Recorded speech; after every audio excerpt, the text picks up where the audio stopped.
Anak, huwag ka muna lalabas! Ha? Bakit po, Nay? Yung kapitbahay natin, nangungudaw ng bata! Sige po, Nay. Naku, anak, nakakatakot na. A few moments later. Gutom na ako. Nay, may pagkain ba dito? Ano ba yan? Nasa si Nanay? Pagkain ba dito? Walang laman. Nay! Nay! Sinong hinahanap mo? Wow, sarap! Gusto mo na ito?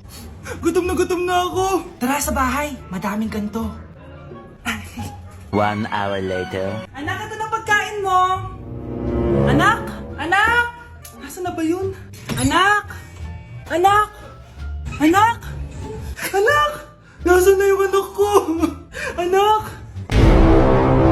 Saan mo dinala anak ko? Nay, tulungan niyo ako, Nay! Anak! Huwag mo siya sasaktan! Sa isang kondisyon. Ano kailangan mo? Bayaran mo muna sa akin yung utang mong 50k. 50k? Wag na pala! Sa'yo na yung anak ko! Tulog at kain lang naman ginawa niya dito.